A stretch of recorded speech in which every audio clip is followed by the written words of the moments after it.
बिस्मिल्लाहिर्रहमानिर्रहीम, अस्सलामु अलैकुम, वेलकम टू न्यू पाकिस्तान नाज़रीन। और मैं हूँ आपके साथ मदीहा अलमास खान। सबसे पहले बात कर लेते हैं अमेरिका में होने वाले मुसाफिर तैयारा हादसे की। वाशिंगटन एयरपोर्ट के करीब मुसाफिर तैयारा और फौजी हेलीकॉप्टर जो कि आपस में टकरा गए थे, जिसके नतीजे में तैयारे और हेलीकॉप्टर में सवार तमाम 67 अफराद के हलाक होने की इत्तलात मौसूल हो रही हैं। कन्फर्मेशन हो चुकी है कि तैयारे में सवार तमाम 67 अफराद हलाक हो गए हैं। अमेरिकी हुकाम ने इसकी तस्दीक कर दी है। तैयारे में 64 अफराद, हेलीकॉप्टर में 3 फौजी एहलकार सवार थे। दरिया से बेशतर लाशें निकाली गई हैं। तैयारे का एक ब्लैक बॉक्स भी मिल गया है। तैयारे से टकराने वाला ब्लैक हॉक फौजी हेलीकॉप्टर तरबियती परवाज पर था। तैयारा फिजाई हादसे में कोई जिंदा नहीं बचा। ट्रंप ने तस्दीक कर दी है, कहा है कि फिजाई हादसा एक अलमिया है। आज अमेरिका के लिए तकलीफ दे दिन है। हादसे की वजह से अमेरिकी गम में मुब्तला हैं। अमेरिकी सदर डोनाल्ड ट्रंप ने वाशिंगटन फिजाई हादसे का जिम्मेदार साबिक सदर जो बाइडन और डेमोक्रेटिक पार्टी को ठहरा दिया है। ट्रंप ने व्हाइट हाउस में खिताब में बगैर सबूत फ्राहम किए दावा किया है कि फेडरल एविएशन अथॉरिटी में हर किस्म के लोगों की भर्तियां इस हादसे की जिम्मेदार हो सकती हैं। तो ये अफसोसनाक खबर थी यकीनन। अभी हम प्रोग्राम में आगे बढ़ेंगे और बात करते हैं चैंपियंस ट्रॉफी 2025 की। तो चैंपियंस ट्रॉफी 2025 का आगाज होने में सिर्फ 19 रोज बाकी रह गए हैं और पाकिस्तान क्रिकेट के शायकीन बेसब्री से इंतजार कर रहे हैं कि कौमी टीम की स्क्वाड का ऐलान कब होगा। पाकिस्तान क्रिकेट बोर्ड की जानिब से अभी तक खत्मी स्क्वाड का ऐलान ना होने की वजह से क्रिकेट हलकों में मुख्तलिफ कयास आराइयाँ भी की जा रही हैं। कौमी टीम के खिलाड़ियों की हालिया कारकर्दगी, उनके फिटनेस मसाइल, मुमकिन कॉम्बिनेशन पर बहस भी जारी है, जबकि सिलेक्शन कमेटी के फैसले पर भी सबकी नजरें जमी हुई हैं। दूसरी जानिब चैंपियंस ट्रॉफी के कामयाब इनेकाद के लिए कज़ाफी स्टेडियम लाहौर में तैयारियां अपने आखिरी मराहिल में दाखिल हो चुकी हैं। स्टेडियम को जदीद सहूलियात से आरास्ता किया जा रहा है ताकि शायकीन को एक बेहतरीन क्रिकेटिंग माहौल फ्राहम किया जा सके। इसके अलावा टूर्नामेंट की टिकट्स की फरोख्त का सिलसिला भी जारी कर दिया गया है और क्रिकेट के दीवाने अपने पसंदीदा खिलाड़ियों को करीब से देखने के लिए बेहतरीन इंक्लोजर्स के इंतखाब पर गौर कर रहे हैं कि किसने बैठना है VIP कैबिन के अंदर, किसने फ्रंट सीट्स पे और किस तरह से टिकट्स ली जाएं। अब शायकीन क्रिकेट जो है वो टिकटों के लेन देन के मामले पर गौर किया जा रहा है, जबकि चैंपियंस ट्रॉफी के मैचेस पाकिस्तान के लिए एक तारीखी मौका भी हैं जहाँ पर दुनिया की बेहतरीन टीमें एक दूसरे के मद्दे मुकाबिल आ रही हैं। ताहम ICC के ज़राए के मुताबिक 2 टीमों की ताख़ीर से आमद के सबब इस मरतबा इफ्तिताही तकरीब का इनेकाद नहीं किया जा रहा है। इसके साथ साथ कराची में 8 कप्तानों की मुश्तरका प्रेस कॉन्फ्रेंस और प्री टूर्नामेंट फोटोशूट भी मंसूख कर दिया गया है, जिसके बाद भारतीय कप्तान रोहित शर्मा भी कराची नहीं आएंगे। भारतीय मीडिया में जारी कयास आराइयाँ अब दम तोड़ चुकी हैं क्योंकि इब्तिदा में ऐसी कोई बाज़ाब्ता तस्दीक नहीं की गई थी। बैनुल-अक़वामी क्रिकेट काउंसिल ICC के मुताबिक England and Wales cricket board और क्रिकेट ऑस्ट्रेलिया की जानिब से फ्राहम करदा शेड्यूल के मुताबिक इंग्लैंड की टीम 18 फरवरी को लाहौर पहुंचेगी, जबकि ऑस्ट्रेलिया 19 फरवरी को अपनी आमद को यकीनी बनाएगा। भारत और बांग्लादेश 15 फरवरी को दुबई पहुंचेंगे, जबकि अफगानिस्तान की टीम 12 फरवरी को इस्लामाबाद आएगी। न्यूजीलैंड और जनूबी अफ्रीका पहले ही सह मुल्की सीरीज के 8 से 14 फरवरी के दरमियान पाकिस्तान में मौजूद होंगे। चैंपियंस ट्रॉफी के दौरान पाकिस्तान का पहला मैच 19 फरवरी को न्यूजीलैंड के खिलाफ कराची में खेला जाएगा, जो कि इवेंट का एक अहम मुकाबला तस्वुर किया जा रहा है। इसी मैच से मुताल्लिक शायकीन में खासा जोश व खरोश भी पाया जा रहा है और वो उम्मीद कर रहे हैं कि कौमी टीम अपनी बेहतरीन कारकर्दगी का मुजाहिरा करेगी। तो ये जो चैंपियंस ट्रॉफी है जिसमें 19 रोज़ बाकी रह गए हैं, अब जिसका कि बेसब्री से शायकीन क्रिकेट को इंतज़ार है, इस तमाम तर सूरत हाल पर हम बात करेंगे और जानेंगे कि क्रिकेट शायकीन का जोशो वलवला और इन मैचेस को लेकर के पाकिस्तान में ज़ाहिर है दुनिया भर के जो क्रिकेट टीमें हैं वो उनको मौका मिलेगा पाकिस्तान में आने का, यहाँ पर खेलने का। तो पाकिस्तान के क्रिकेट को कितना फ़रोग़ मिलेगा, शायकीन क्रिकेट जो हैं वो बेताब हैं। इस तमाम तर सूरत हाल पर आपको मज़ीद भी अपडेट करेंगे। स्पोर्ट्स तजियाकार अहमर नजीब सत्ती साहब हमारे साथ मॉर्निंग शो में है। बहुत शुक्रिया अहमर आपके वक्त के लिए। अहमर 19 दिन बाकी रह गए हैं चैंपियंस ट्रॉफी में, तैयारियों के हवाले से और फिर ये जो क्रिकेट मैचेस होंगे पाकिस्तान के क्रिकेट के हवाले से क्या आप समझते हैं कि कितने कारआमद होंगे, क्या कमेंट करेंगे इस पर? देखिए पाकिस्तान के लिए तो बहुत इंपॉर्टेंट है क्योंकि ICC का इवेंट जब आपके मुल्क में होता है कि आपको बहुत हेल्प है और काफी ज्यादा जो है वो ये कि आपको रेवेन्यू का भी फायदा होता है, आवाम में भी एक बड़ा वो इंटरेस्टिंग चीज होती है और बाकी चीजें भी होती हैं। तो मेरा ख्याल है कि तैयारियां भी ठीक चल रही, थोड़ी लेट हो गई, लेकिन ये है कि पाकिस्तान के लिए बहुत फायदा। ठीक है। अच्छा एमा, ये भी बताइएगा हमें कि इफ्तिताही तकरीब जो है वो कप्तानों की प्रेस कॉन्फ्रेंस और प्री टूर्नामेंट की अगर हम बात करें तो फोटोशूट की मनसूखी का चैंपियंस ट्रॉफी पर, इसका क्या असर देख रहे हैं आप? इस बारे में क्या राय रखते हैं आप? हाँ, उसमें ये था कि पहले आ रहा था कि सारे कैप्टन आएंगे और सेरेमनी प्रॉपर तरीके से होगी, एक ट्रॉफी अनवीलिंग होगी और बाकी सब काम होंगे, लेकिन फॉर्चुनेटली एक इंडिया ने इनकार कर दिया कि रोहित शर्मा नहीं आएंगे पाकिस्तान। और दूसरा इंडिया की जानिब से तो हमेशा इनकार किया जाता है। अब रोहित शर्मा का ना आना कराची में, इसको किस तरह से देख रहे हैं? इस पे क्या कमेंट करेंगे कि उनकी हरधर्मी, चाहे वो खेल का मैदान हो चाहे कोई भी जगह हो, वो इससे बाज नहीं आते हैं, अपना आप जरूर दिखाते हैं वो।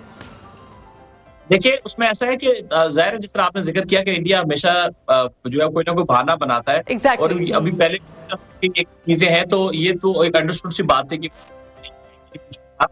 बाकी कैप्टन क्यों नहीं है, ये तो पाकिस्तान क्रिकेट बोर्ड ने अभी तक ये मीडिया में खबर आ रही है, कोई प्रॉपर यानी उसकी वजाहत नहीं दी कि क्यों नहीं आ रहे, क्या रीजन है।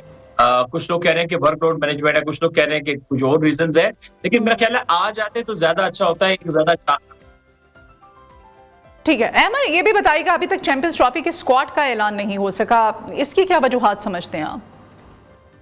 अच्छा, एक इंटरेस्टिंग बात है कि पाकिस्तान क्रिकेट टीम का स्क्वाड हमेशा, यानी मैंने जब से होश संभाली देखा कि ज्यादातर ऐसा ही हुआ है कि सबसे लेट स्क्वाड अनाउंस होता है, सबसे पहले घर वापसी होती है। वैसे तो अभी घर में हो रहा है, अल्लाह ना करे ऐसा होगा, इस मरतबा हम ट्रॉफी जीत के जाएं, डिफेंडिंग चैंपियन भी अपने घर में ट्रॉफी हो रही है। सो ये एक ना क्लैरिटी नहीं होती। मैं आपको सही बात कहूंगा कि जब आपकी क्लैरिटी नहीं होती ना, और जब आप बस इतनी सोच विचार कर रहे हैं, साइंसी तजर्बा थोड़ी कर रहे हैं। सबको पता है कौन से क्या प्लेयर्स हैं। एक दो प्लेयर पे डिबेट होती है, एक दो प्लेयर पे, ये एक कहता है कि ये रख लें, एक कहता है वो रख लें। इतनी डिले होने नहीं चाहिए था, क्योंकि 13 फरवरी तक तो फिर चेंज करने की भी आपके पास ऑप्शन है आईसीसी की तरफ से। तो मेरा ख्याल है अब तक हो जाना चाहिए था, हमेशा ही हम लेट ही कर देते हैं। लेकिन ये जो ताखीर है अहमद, आप समझते हैं कि किसी बड़ी तब्दीली का इशारा भी हो सकती है, कोई बड़ा चेंज भी करने के लिए शायद इस वजह से ताखीर की जा रही है? नहीं, चेंज ये कौन सा अब कोई क्रिस्टियानो रोनाल्डो निकालेंगे पाकिस्तान से? जो प्लेयर हैं अवेलेबल है वो सभी अवेलेबल है, सबको पता है प्लेयर्स को कौन से अवेलेबल है। तो मतलब कुछ ताखीर जो है ना, उसकी कोई टेक्निकल रीजन, देखिए एक ही वजह आप समझ आती है कि ये साइम अयूब का वेट कर रहे हो कि वो अगर वो सही हो जाए, मतलब वो इंजरी से फ्री हो जाए। लेकिन जो डॉक्टर्स की रिपोर्ट देख रहे हैं कि ऐसा महसूस होता है कि वो तो अभी इतने जल्दी मुकम्मल से फिटनेस हासिल नहीं कर पाएंगे। तो जो डिले हो रहा है वो कोई होना चाहिए नहीं, यानी जो प्लेयर अपने रखने रख ले। देखिए ना, 13 फरवरी तक चेंज करने का भी ऑप्शन है। और मतलब आपने कौन सा ऐसा दुनिया का प्लेयर है जो अभी इजाद हो रहा है, हुआ नहीं है ना। तो अभी तक आपका हर हाल में कोई लॉजिकल रीजन नहीं है उसको लेट करने की। लेकिन ये पहली बार नहीं है, हम हमेशा ही ऐसा करते हैं। जब आपके पास थॉट्स की क्लैरिटी नहीं होती ना, तो फिर यही होता है कि ये रख ले, इफ्स एंड बट्स एंड जो भी इनके बीच में मामला चल रहे होंगे। लेकिन जो भी एक्सपेक्टेड अब तक स्क्वाड अनाउंस हो जाना चाहिए था। ठीक है, पाकिस्तानी टीम के लिए जो चैंपियंस ट्रॉफी में कामयाबी हासिल करने के लिए कौन से शोबे सबसे ज्यादा आप मजबूत करने की जरूरत है, इस बारे में क्या राय है आपकी? देखिए, आपके सारे शोबे अच्छे होने चाहिए। यानी 3 बड़े शोबे होते हैं जिसमें 3 से 4 होते हैं। आपका एक टॉप ऑर्डर होता है बैटिंग में, मिडिल ऑर्डर होता है, लोअर ऑर्डर होता है। फिर उसके बाद आपकी बॉलिंग तगड़ी होनी चाहिए, अच्छे स्पिनर आपके पास होने चाहिए, अच्छे फास्ट बॉलर होने चाहिए। फास्ट बॉलिंग का शोबा हमारा प्रॉब्लमेटिक है, क्योंकि उसमें हमारे जो प्रीमियर फास्ट बॉलर हैं वो रिसेंटली इसमें थोड़े से स्ट्रगल करते हुए आ रहे हैं। तो इफ्तिताही तकरीब के बारे में क्या कहेंगे आप? कप्तानों की प्रेस कॉन्फ्रेंस और जो प्री टूर्नामेंट फोटोशूट की मनसूखी, इसका ये तमाम जो सूरत हाल है चैंपियंस ट्रॉफी पर, इसका क्या असर पड़ेगा? मेरा ख्याल है कि जो बाकी चले तो कप्तान आ ही जाएंगे पाकिस्तान, और उनकी जो इंडिविजुअल प्रेस कॉन्फ्रेंस हैं और दूसरी जो चीजें वो तो एक्टिविटीज हो जाएंगी। लेकिन बहरहाल मैं वो जैसा जिक्र किया आपसे आगाज में कि अगर बाकी सारे कि बाकी सारे कप्तान पहले आ जाते ट्रॉफी अनवीलिंग की तो वो ज्यादा बेहतर होता। मेरा ख्याल है कि थोड़ा सा ना पाकिस्तान क्रिकेट बोर्ड के मीडिया डिपार्टमेंट को थोड़ा एक्टिव होना चाहिए। थोड़ी सी क्लैरिटी नहीं है चीजों में। अभी जो आप बात कर रहे हैं, हम जराए के ऊपर बात कर रहे हैं ना, ऑफिशियल वर्डिंग या अभी तक कोई इस मद में ऑफिशियल प्रेस रिलीज नहीं आई। तो अब तक आ जानी चाहिए थी, एक रोड मैप दे देना चाहिए था चैंपियंस ट्रॉफी का, क्या what to expect before the tournament. तो हम तो इंतजार ही कर रहे हैं। अभी तक जो डिस्कशन हो रही है वो र्यूमर्स पे हो रही है। अब देखें फिर एक्चुअल में होता क्या है। मतलब एग्जैक्ट इन्फॉर्मेशन किसी के पास भी नहीं है, लेकिन ये बहुत बड़ा इवेंट है हमारी क्रिकेट के लिए, हमारे मुल्क के लिए। अहमद, और कज़ाफ़ी स्टेडियम में ये जो चैंपियंस ट्रॉफी के मैचेस का इनेकाद है, ये पाकिस्तान के लिए आप क्या समझते हैं कि कितना अहम हो सकता है? क्या ये इवेंट मुस्तकबिल में मज़ीद ICC टूर्नामेंट की मेज़बानी के जो दरवाजे हैं वो भी खोल सकता है, अगर इस पर प्रॉपर काम किया जाए? अभी तो काम होता हुआ हमें नज़र ही नहीं आ रहा, 19 दिन रह गए हैं सिर्फ। अभी तो जो आपका कज़ाफ़ी स्टेडियम है, इसमें जैसे पहले प्रेस कॉन्फ्रेंस हुई थी, उसमें बताया गया था कि कज़ाफ़ी हो गया या नेशनल स्टेडियम हो गया, ये 2 फेजेस में मुकम्मल होंगे। पहला फेज चैंपियंस ट्रॉफी तक होगा, यानी मुकम्मल स्टेडियम तैयार नहीं होगा, एक फेज मुकम्मल होगा और उसके बाद मुकम्मल जो उसका जो सेकंड फेज है वो चैंपियंस ट्रॉफी के बाद होगा, इसमें मुकम्मल कंप्लीशन होगी। क्योंकि कुछ मॉडल शेयर किए गए थे पिक्चर के, ये स्टेडियम ऐसे बनेंगे, और रावलपिंडी में तो जस्ट छोटा मोटा सा काम हुआ, उसमें तो कुर्सियां लगाई गई और एक वो VIP छोटी सी वो एक इंक्लोजर तो नहीं उसको कहना चाहिए, छोटी सी एक वो बनाई है उन्होंने। तो बहरहाल बेहतर है, पहले से तो चले बेहतर है। लेकिन लाहौर में इधर कज़ाफ़ी स्टेडियम में तो काम हुआ है अहमद, काफी स्पीड के साथ, और मोहसिन नकवी साहब जो हैं उन्होंने काफी ज्यादा इस पे फोकस भी रखा है, खुद जायजा लेते रहे, खुद विजिट करते रहे, जाते रहे वहां पर, और काम तो हुआ है। अगर कज़ाफ़ी स्टेडियम की हम बात करें तो देखिए काम हुआ है, लेकिन लेट स्टार्ट हुआ है। ये इन्होंने जितना वक्त ले लिया था स्टार्ट करने में, अगर उससे 2-3 माह पहले होता तो आज ये जो आखिरी वक्त पे दौड़ लगी हुई है सबकी वो ना लगती, ये वक्त पे मुकम्मल होता। तो ये बड़ा प्रॉब्लम है ना कि बात ये है, देखिए प्रोफेशनल्स का काम प्रोफेशनल्स का है, ये काम चेयरमैन PCB का नहीं है कि वो जाके इंस्पेक्शन करे, वो कंस्ट्रक्शन के कोई स्पेशलिस्ट तो नहीं है ना। तो ये काम तो आपका एक कंस्ट्रक्शन का डिपार्टमेंट होता है, पाकिस्तान क्रिकेट बोर्ड का उनका डिपार्टमेंट है। पाकिस्तान क्रिकेट का प्रॉब्लम ये है कि चेयरमैन एक सब कुछ दिखता है, इस चेयरमैन ना, ऐसा नहीं होना चाहिए, जिसका काम है उसको करना चाहिए। इफ्तिताही तकरीब का ऐलान कर दिया है, स्टेडियम आप कह रहे हैं कि प्रॉपर अभी तैयार नहीं हुए हैं, और स्क्वाड का ऐलान अभी किया नहीं गया है, ये कैसी तैयारियां हैं? मर्ज ये समझ में ही नहीं आ रहा है। मतलब ये क्रिकेट शायकीन जो है वो भी शिद्दत से इंतजार कर रहे हैं। हो जाएगा सब, मतलब जो आपने करना है वो दिन रात लगे हुए हैं काम करने में, इस वक्त तो काफी स्पीड पकड़ी हुई है, तो वो जिस तक पहुंचाना है वो हो जाएगा, सब कुछ हो जाएगा। लेकिन ये है कि मेरा सिर्फ ये मौकफ है कि सब कुछ हो जाएगा, कंप्लीट हो जाएगा, लेकिन अगर थोड़ा वक्त पे काम स्टार्ट हो जाता तो ये अभी तक हो जाता। यानी अभी आखिरी वक्त पे दौड़े सबकी लगी हुई है, बहुत स्पीड लगी हुई है, तो ये थोड़ा सा वो हमारे नेबर्स को भी मौका मिला है, वो मजाक उड़ा रहे हैं हमारा, लेकिन हो तो जाएगा। उनका तो खैर काम है, वो तो काम अगर सही भी, अभी खैर ऐसा भी नहीं कहना चाहिए, उनका तो काम है, वो तो मजाक उड़ाएंगे, उनके तो यही हजम नहीं हो रहा होगा कि इतना बड़ा इवेंट जो है उसकी हम मेजबानी करने जा रहे हैं। खैर पाकिस्तान का पहला मैच जो है न्यूजीलैंड के खिलाफ है, क्या ये मैच कौमी टीम के लिए हौसला अफजा आगाज फराहम कर सकते हैं या इब्तदाई दबाव में ही धकेल देगा? इस पर क्या कमेंट करेंगे आप? जो रिसेंट पास्ट की हम हिस्ट्री देखेंगे तो ICC इवेंट्स में हमने न्यूजीलैंड के खिलाफ हमें एक साइकोलॉजिकल एडवांटेज भी है, और हम अच्छा करते आ रहे हैं, और हमारा रिकॉर्ड उनके खिलाफ अच्छा है। लेकिन अगेन ये क्रिकेट है, जो हो गया वो माजी है, वो पास्ट है। ऑन दैट डे आप अच्छी क्रिकेट खेल के जीतेंगे, न्यूजीलैंड की अच्छी टीम है और हमेशा डार्क हॉर्सेस होते हैं, ये आके आपको सरप्राइज करते हैं, तो आपको अपनी होम कंडीशंस में बहुत अच्छा खेलना पड़ेगा। न्यूजीलैंड एक अच्छी साइड है, I will say that it's a competitive side, तो अपने आप को मेंटली टफ रखना पड़ेगा आपको। ठीक है, अच्छा ये भी बताइएगा स्क्वाड में किन खिलाड़ियों का इंतखाब मुतवक्के है, और किन नए या फिर पुराने खिलाड़ी जो है उनकी शमूलियत टीम को फायदा दे सकती है? किस किस को शामिल किया जा रहा है? देखिए बात यह है कि अभी तो सब जराए चल रहे हैं, हर कोई अपने जराए से बात कर रहा है। खुशदिल का नाम चल रहा है कि जो अभी रेगुलर स्क्वाड में नहीं थे रिसेंटली, जैसा सऊद शकील की बात चल रही है कि वो कौमी टीम में आ सकते हैं। इमामुल हक का भी कुछ लोग कह रहे हैं आ रहे हैं, कुछ लोग कह रहे हैं नहीं आ रहे हैं। मैं बात करूंगा कि जिसको आना चाहिए। अगर आप मशहूर नामों पे जाएंगे जो अभी आउट ऑफ फॉर्म है तो आप स्ट्रगल करें। पाकिस्तान का खासा रहा, ये हमेशा बड़े टूर्नामेंट में माजी में एक सरप्राइज फैक्टर लेके जाता है, क्योंकि अगली टीमों को हैरान करते हैं। 2 नाम ऐसे हैं मेरे हिसाब से जो सरप्राइज फैक्टर हो सकते हैं। एक सुफियान मुकीम रिसेंटली खेला है, लेफ्ट आर्म लेग स्पिनर है, तो वो एक्स फैक्टर है, उसको होना चाहिए। अगर ड्रॉप करेगा तो नुकसान है। और एक लड़का जिस वक्त पाकिस्तान का सबसे फास्टेस्ट बॉलर है वो आकिफ जावेद खटक है फ्रॉम करक, वो सबसे तेज बॉल कर रहा है इस वक्त पाकिस्तान में। लेफ्ट आर्म फास्ट बॉलर है, टॉल हाइटेड है और बहुत तेज बॉलिंग कर रहा है। इवन BPL की स्लो विकेट्स पे भी उसने बैट्समैन की जो है ना वो जंपे लगवा दी है।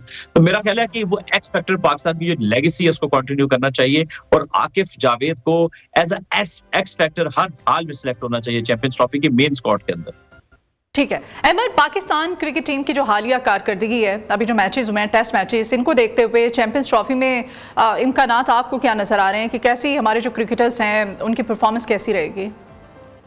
देखिए ये जो आईसीसी की टूर्नामेंट्स होते हैं ना, इसमें पिच प्रिपरेशन आईसीसी के पास होती है, हमारे पास नहीं होती है।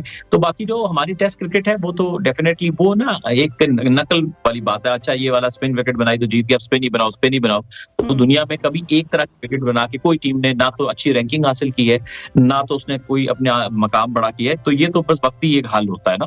तो ओवरऑल पाकिस्तान का होम एडवांटेज तो होगा, अपनी पिचेस पर खेल रहे हैं, स्क्वाड थोड़ा सा बैलेंस अगर अनाउंस कर दें और थोड़ी दिल लगा के, यानी मेहनत के साथ, जिसका जो काम है, रोल है ना, ये टीम है, एक प्लेयर नहीं जीत पा सकता आपको मोस्ट ऑफ द मैचेस। तो इंशाल्लाह बड़ी अच्छी उम्मीद है, इंशाल्लाह अच्छा करेगी Pakistan team.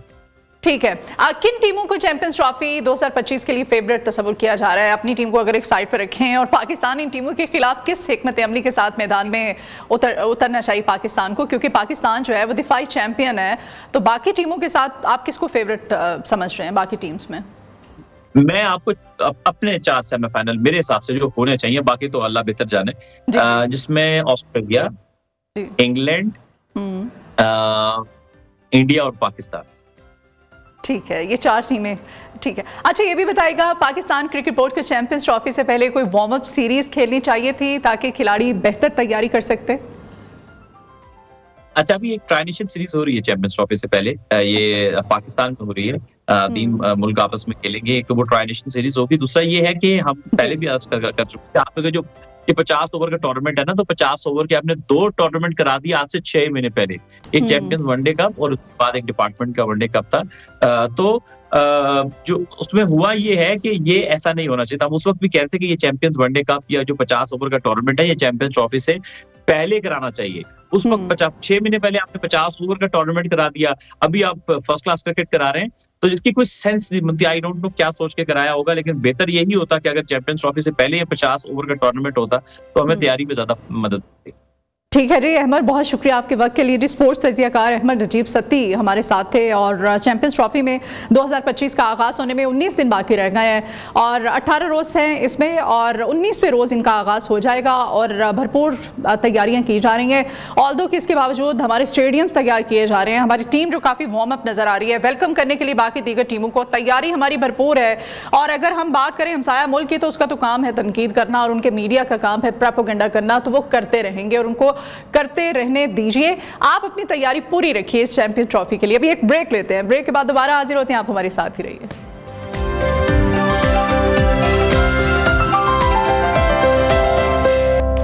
Welcome back in new Pakistan. और नाजरीन, ऑनिक पाकिस्तान का पहला मुकम्मल तौर पर डिजिटल मोबाइल कनेक्शन है जो देता है लामहदूद डाटा बगैर किसी पोशीदा चार्जेस के। और मार्केट के बेहतरीन प्लान्स के साथ ऑनिक आपको रिवायती नेटवर्क्स की क़ैद से आज़ादी दिलाने का पैगाम भी देता है। और अपनी कैंपेन, अगर कैंपेन की बात करें तो से हाई तो हम इसमें बात करेंगे रिहाई फ्रॉम हिडन चार्जेस है इसमें, और साथ ही साथ हे हाई टू इंडिपेंडेंस के ज़रिए ये तमाम तर रसूलियात जो है अपने सारिफीन को दे रहा है, जिसमें से हाई टू इंडिपेंडेंस के ज़रिए ऑनिक लोगों को कह रहा है कि वो अपने पुराने नेटवर्क की जितनी भी पाबंदियाँ हैं उससे छुटकारा हासिल कीजिए।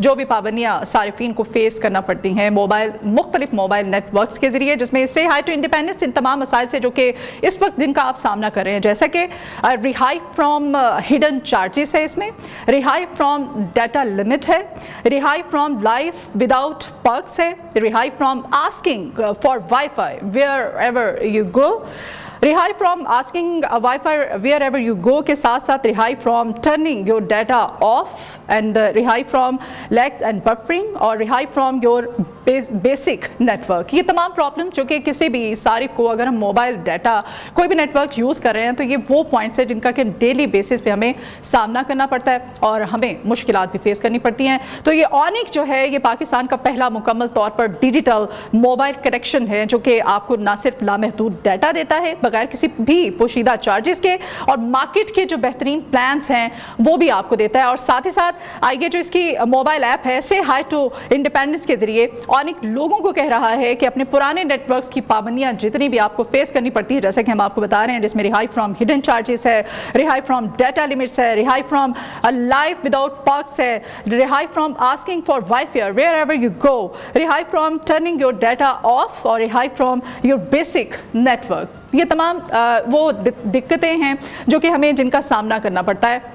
कोई भी मोबाइल सिम हम यूज़ करते हैं और अक्सर तो ये होता है कि कहीं पे जी सिग्नल्स ही नहीं आ रहे हैं। सबसे बड़ा प्रॉब्लम्स आजकल हमें जो फेस करना पड़ता है वो सिग्नल का है, और फिर बहुत महंगे महंगे हमें पैकेजेस जो हैं वो फ़ोन पे लगाना पड़ते हैं। फिर हमें अपने उस पैकेज को बचाने के लिए अपना जो फ़ोन है उसको स्विच ऑफ करना पड़ता है, डाटा जो है उसको, कि हमारा जी नेटवर्क ही ना ख़त्म हो जाए, हमारा इंटरनेट ना ख़त्म हो जाए। तो ये तमाम चीज़ें जो हैं अब ये ऑनिक आपको इनसे रिहाई दे रहा है, और रिहाई पाइए। और ऑनिक पाकिस्तान का पहला मुकम्मल तौर पर डिजिटल मोबाइल जो कनेक्शन है इसको यूज़ कीजिए और इससे मुस्तफ़ीद होइए, जो कि आपको लामहदूद डाटा भी दे रहा है। इसमें कोई पोशीदा चार्जेस नहीं है जो कि बिना पूछे ही लगा दिए जाते हैं, या फिर आपको सिर्फ एक मैसेज जो है वो मोबाइल सिम्स की तरफ से वो छोड़ दिया जाता है, आपको पता ही नहीं होता है। ऑटोमेटिकली आपके चार्जेस जो हैं वो आपके सिम में से, आपके डाटा में से अगर आप रीलोड करवाते हैं तो उसमें से डिडक्ट हो जाते हैं, और आपको पता ही नहीं होता जी हमने तो इतने का बैलेंस करवाया था और इतना डिडक्ट होकर हमारे अकाउंट में इतना बैलेंस आया। तो ऐसा कुछ भी नहीं है, इस पर कोई चार्जेस नहीं है। और ये जो मार्केट के बेहतरीन प्लान के साथ आपको ऑनिक एक रिवायती नेटवर्क की कैद से आपको आज़ादी दिलाने का बाकायदा प्लान देता है अपनी कैंपेन के जरिए। और कैंपेन इनकी जो है से हाई टू इंडिपेंडेंस है, और ये से हाई टू इंडिपेंडेंस के जरिए आप जितनी भी आपको मुश्किलें दिक्कतें जो कि फेस करनी पड़ती हैं अपने डाटा को बचाने के लिए, अपने मोबाइल सिम जिसके भारी भरकम चार्जेस भरते हैं और बिना बताए वो चार्जेस जो हैं वो डिडक्ट भी कर लिए जाते हैं, तो इनसे बचने के लिए ये ऑनिक मोबाइल जो है ये पाकिस्तान का पहला मुकम्मल तौर पर डिजिटल मोबाइल कनेक्शन है। तो इसको यूज़ कीजिए और इससे आप मुस्तफ़ीद हो जाएं, ताकि आपको जितनी भी पुरानी और आप मुश्किलें परेशानियां आप फेस करते आए हैं वो आपको फेस नहीं करनी पड़ेंगी। और से हाई टू इंडिपेंडेंस के इन तमाम मसाइल से आज जो कि इस वक्त आप जिनको फेस कर रहे हैं उससे आप छुटकारा हासिल कर सकते हैं। तो मैं भी यकीनन आज से ही ये जो मोबाइल कनेक्शन है इसको ट्राई करूँगी और इससे मुस्तफ़ीद होंगी, आप भी ट्राई कीजिएगा। अभी एक ब्रेक लेते हैं, ब्रेक के बाद दोबारा हाजिर होते हैं एक नए सेगमेंट के साथ, आप हमारे साथ ही रहिए।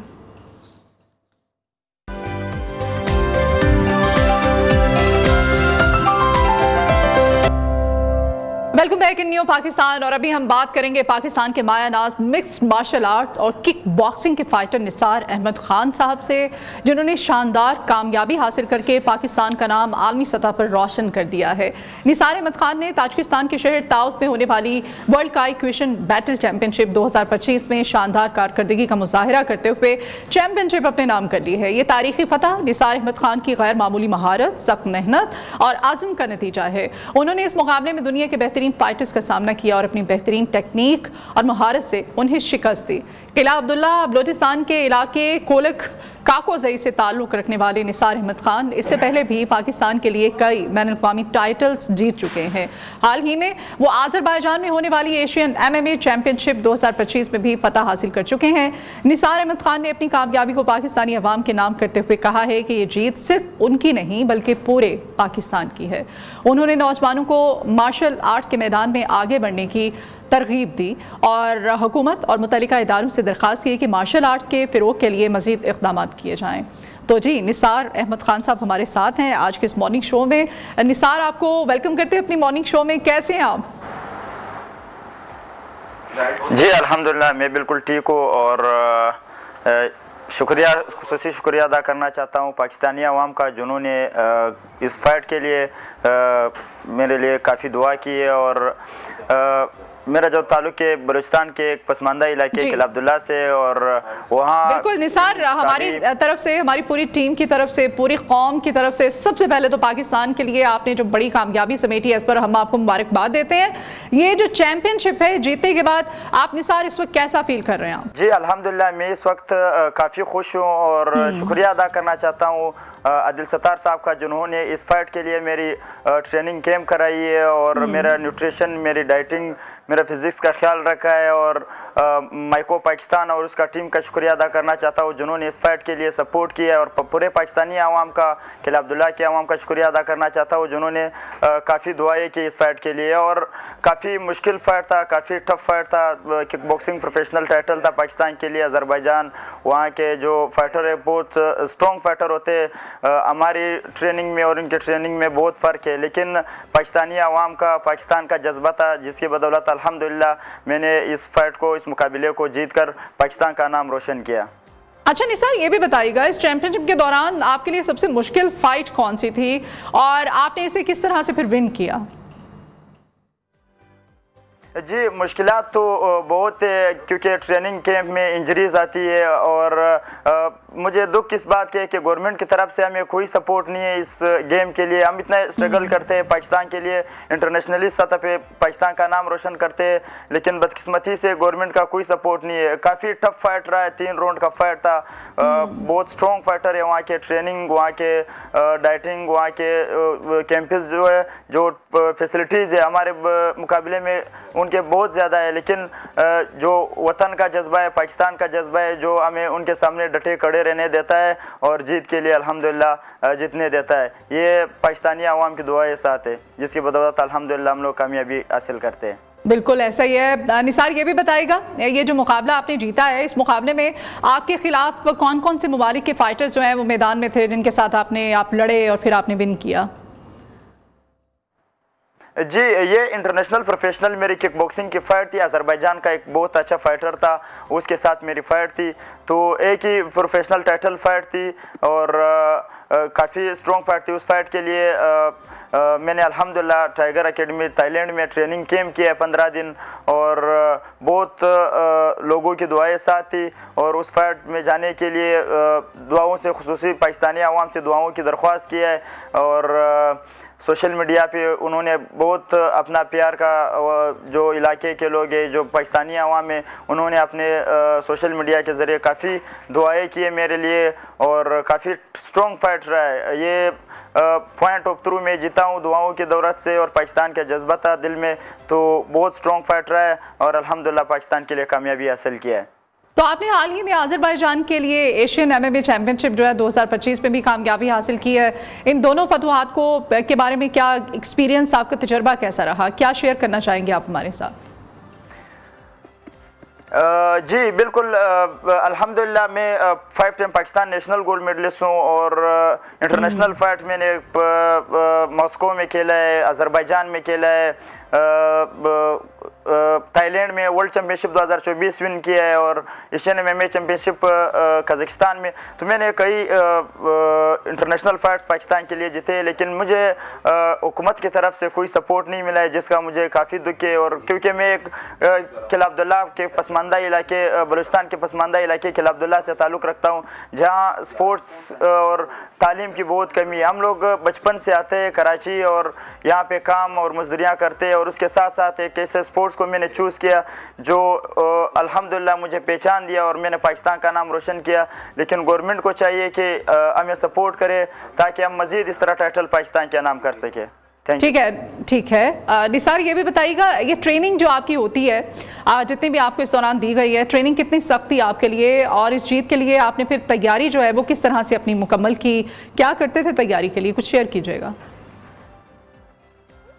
बहुत मुश्किलात रहा है ट्रेनिंग में, क्योंकि हमारी जो ट्रेनिंग है बहुत स्ट्रॉन्ग ट्रेनिंग इस इंटरनेशनल फाइटों के लिए चाहिए होती है, क्योंकि अपने डाइटिंग का ख्याल रखना होता है, अपना न्यूट्रिशन का ख्याल रखना होता है, अपना जो बॉडी फिट है उसका ख्याल रखना होता है और खुसूसी जो है इतनी अगर बड़ी फाइट है तो उसके लिए बाहर कैंपिंग करना पड़ता है। लेकिन उसके लिए एक ही बंदा है जो मुझे सपोर्ट कर रहे हैं, अब्दुल सत्तार साहब, जिन्होंने मुझे थाईलैंड भेजा इस वर्ल्ड चैम्पियनशिप के लिए। वहाँ मेरा जो ट्रेनिंग हुआ है, कैंप हुआ है, ट्रेनिंग कैंप, अल्हम्दुलिल्लाह उसने मुझे इतना फिट किया जो मैं ये फाइट जीत अपने पाकिस्तान के नाम कर चुका हूँ।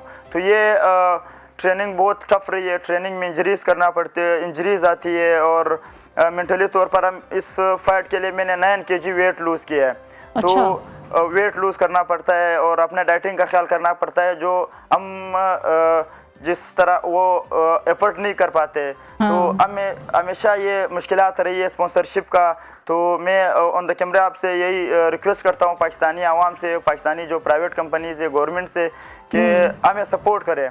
हम मेरी और भी फाइटें आ रही है, बड़ी बड़ी फाइटें इंशाल्लाह। मेरे जो फ्यूचर प्लान है 1 FC है, UFC है, उसके लिए मैं तैयारी कर रहा हूँ कि इस तरह बड़े बड़े स्टेज पर पाकिस्तान को रिप्रेजेंट करूँ और पाकिस्तान का नाम रोशन करूँ। लेकिन उसके लिए हमें जो है गवर्नमेंट की सपोर्ट चाहिए होती है, प्राइवेट कंपनीज़ का सपोर्ट चाहिए होता है, जो हमारे पास बिल्कुल नहीं है। अच्छा नहीं सर, ये भी बताइएगा, क्या इस चैंपियनशिप पे जीतने के बाद आपको मजीद बैन अवी मुकाबलों में दावत दी गई है कि आएँ आप मजीद खेलें, किसी मुल्क ने आपसे रब्ता किया हो? जी अल्हम्दुलिल्लाह, मैं अभी प्रोफेशनल बॉक्सिंग की फाइट और भी आ रही है थाईलैंड में, तो इस फाइट ने मुझे बड़ा वो किया है, बड़ा फेम दिया है और इंशाल्लाह मज़ीद इस तरह बड़ी बड़ी फाइटें आ रही है। ये जो फाइटें स्टेप बाय स्टेप इंशाल्लाह, जिस तरह एशियन चैंपियनशिप खेला, वर्ल्ड चैंपियनशिप खेला, अभी इंटरनेशनल प्रोफेशनल फर्स्ट फाइट था मेरा किक बॉक्सिंग का, वो जीता। तो इससे ये होता है कि स्टेप बाय स्टेप आप आगे बढ़ते हैं और बड़े कॉन्ट्रैक्ट आपको मिलते हैं। जिस तरह 1FC है जो दुनिया के बेहतरीन स्पोर्ट्सों में आता है, और UFC है जो जिस तरह खबीब है, कॉनर मैकग्रेगर है, इस तरह बड़े बड़े फाइटर है, बड़े बड़े नाम है जो मुल्क के लिए, और वायद स्पोर्ट्स ऐसा खेल है जो दुनिया को अमन का पैगाम देता है। तो हम जाते बहुत जो अजरबैजान के लोग थे, वहाँ से कई ममालिक के लोग आए हुए थे, वहाँ पर जाना, वहाँ पर खेलना, तो बहुत से वहाँ लोग थे जो पाकिस्तान को जानते नहीं थे, लेकिन हम वहाँ जाके रिप्रेजेंट किया, वहाँ पे टीवीज़ पे, वहाँ के न्यूज़ों पे हमारी फाइट चली है, जिसको पाकिस्तान का पहचान मिला है। पाकिस्तान को हमने इतना वो किया है कि अल्हम्दुलिल्लाह वर्ल्ड लेवल पे पाकिस्तान को। तो आप चूंकि आप पठान हैं, आप इतना मतलब स्वीटली आप बात कर रहे हैं, बोल रहे हैं, जिस तरह से आप उर्दू बड़ा अच्छा लग रहा है। तो जब आप वहाँ पर गए, आज़रबाईजान का आप जिक्र कर रहे हैं, दूसरे ममालिक की जब वहाँ पर आते हैं खिलाड़ी, तो उनका जो रवैया, किस तरह से आपस में आप मिक्स होते हैं, आपस में किस तरह से रहते हैं, इस बारे में अगर कुछ शेयर करना चाहें आप। स्पोर्ट्स का एक ऐसा रिश्ता है कि आप जिस भी खिलाड़ी से, जिस भी मुल्क से मिलते हैं, वो बड़े प्यार से मिलते हैं। जिस फाइटर के साथ मेरी फाइट होती है, फाइट से पहले जब हम जाते हैं, वेट करते, फेस ऑफ करते, एक दूसरे को गाली गलौज करते, उसके बाद जब फाइट करते, फाइट में भी एक दूसरे को ऐसा करते कि पूरा अटैक करते, मारते, फिर जब फाइट जैसी हो जाती है, फिर एक साथ बैठ के खाना खाते, और एक साथ जिस मुल्क में, जिस कंट्री में फाइट होती है, वो हमें दावत देते हैं, लेके जाते हैं। और एक बहुत एक मैसेज है जो वर्ल्ड चैंपियनशिप थाईलैंड में 2024 में इंडिया के फाइटर्स थे, और खेल है ना ये, कि खेल में आपसे मार भी खाते हैं, और फिर जब हार जाते हैं, जो मारने वाले हैं उनको दावत भी देते हैं, कहते हैं कि आओ हमारे साथ बैठ के खाना भी खाओ। बड़ा मतलब अच्छा लगता होगा आपको। जी जी जी जी जी जी बिल्कुल, बहुत अच्छा लगता है, क्योंकि इंडिया के फाइटर्स थे, उन्होंने हमें इतना रिस्पेक्ट दिया है और साथ बैठे रहे, खाना खाते रहे। ये बस स्पोर्ट्स से कैसा है कि दुनिया में अमन का पैगाम देते हैं, और हमारी कोशिश हमेशा रहती है, क्योंकि मैं एक बलूचिस्तान के पसमानदा इलाके के अब्दुल्ला से ताल्लुक़ रखता हूँ। वहाँ स्पोर्ट्स की और तालीम की बहुत किल्लत है, उतना वो रुझान नहीं है, लेकिन ये है कि हम कराची में आकर ये चीज़ हासिल की है और इसके ऊपर काम किया, 12 साल मेहनत की है, आज अल्हम्दुलिल्लाह पाकिस्तान को रिप्रेजेंट कर रहे हैं। ये किला अब्दुल्ला के लिए, बलूचिस्तान के लिए, पूरे पाकिस्तान के लिए, पूरे पाकिस्तान के लिए, और इंशाल्लाह यही कोशिश रहेगी कि इंशाल्लाह मजीद इसी तरह बड़े बड़े टाइटल पाकिस्तान के नाम कर सको। और ठीक है, टाइटल हम दुआ भी करते हैं, हमारी सपोर्ट भी आपके साथ है, आप मजीद बड़े बड़े टाइटल्स लेके आए। पाकिस्तान में मार्शल आर्ट्स को फ़रोग़ देने के लिए आपका क्या किरदार है इस वक्त, इस बारे में भी बताइएगा निसार। पाकिस्तान की अगर मार्शल आर्ट्स की हिस्ट्री देखा जाए तो जो 90 से पहले, जो 2000 से पहले जो पाकिस्तान के गेम्स था, पाकिस्तान ओलंपिक से मेडल लाते थे, लेकिन बदकिस्मती से हमारे सियासत, हमारे स्पोर्ट्स मिनिस्टरों ने इसका बहुत बुरा हाल किया हुआ है। मैं अगर मुझे पता है ये बातों से मेरी करियर को अगर ठेस पहुंचती है, अगर इससे पाकिस्तान के फ्यूचर बनता है, पाकिस्तान की नेक्स्ट जो जनरेशन है, वो जो नेक्स्ट फाइटर्स है, इसमें ख्वाहिश रखते हैं, तो मुझे पता है कि ये बातें कड़वी है, लेकिन सच है। पाकिस्तान के स्पोर्ट बोर्ड पाकिस्तान के उसने पाकिस्तान के खेलों का बेड़ा गर्क किया हुआ है। 2000 से पहले पाकिस्तान के लिए ओलंपिक से मेडल आते थे, अब Pakistani boxer, Pakistani fighter Olympic के लिए क्वालिफाई नहीं कर सकते। अगर मैं एक छोटी सी मतलब निसार आप कहना चाह रहे हैं ना कि आप हुकूमत और आपसे मुंसलिक इदारे जो हैं वो प्रॉपर आप जैसे लोग जो हैं उनके लिए काम करें, आपको सपोर्ट करें हर तरह से, और हमारा ये जो प्लेटफॉर्म है यकीनन हम आपके साथ हैं और हम भी ये आवाज़ जो है उठाएंगे आपके हक में। बहुत शुक्रिया निसार अहमद खान, कौमी किक बॉक्सर हमारे साथ है हमारे मॉर्निंग शो में। निसार बहुत शुक्रिया आपके वक्त के लिए। अभी एक ब्रेक लेते हैं, ब्रेक के बाद दोबारा हाजिर होंगे, आप हमारे साथ ही रहिए।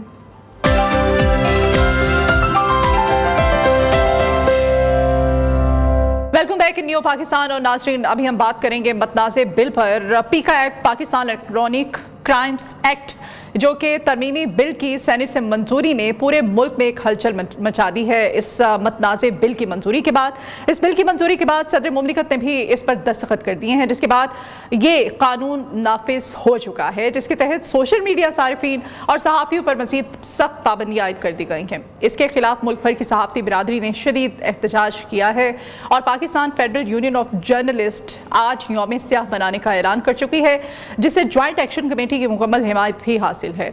सहाफ़ियों का मौक़िफ़ ये है कि ये कानून आज़ादी सहाफ़त पर कदगन लगाने के मुतरादिफ है और इसके पेशा वराना अमूर में रुकावट पैदा करेगा, जबकि दूसरी जानिब पाकिस्तान की सियासी सूरत हाल भी खासी गर्मा गर्म हो चुकी है।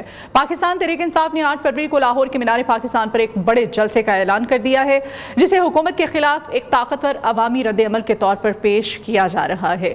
PTI की क़यादत इस जलसे को अवामी हिमायत हासिल करने और हुकूमती पॉलिसियों खास तौर पर पीका एक्टी तरामीम के खिलाफ एक मजबूत एहतजाज के तौर पर देख रही है। इसके साथ ही कौमी असम्बली में हिज़्ब इख्तिलाफ के रहनुमा उमर अयूब ने वज़ीर आज़म शहबाज शरीफ की जानिब से हाउस कमेटी बनाने की तजवीज़ को मुस्तरद कर दिया है, जबकि सेनेट में अपोजिशन लीडर शिबली फराज ने भी इस तजवीज़ को नाकाबिल कबूल करार देते हुए जुडिशल कमीशन की तश्कील का मुतालबा किया है। वो कहते हैं कि हुकूमत अगर वाकई संजीदा है तो जुडिशल कमीशन का क़याम अमल में लाए, क्योंकि हाउस कमेटी में मौजूद सियासी जमातों के नुमाइंदे गैर जानिबदार फैसले करने से कासिर होते हैं।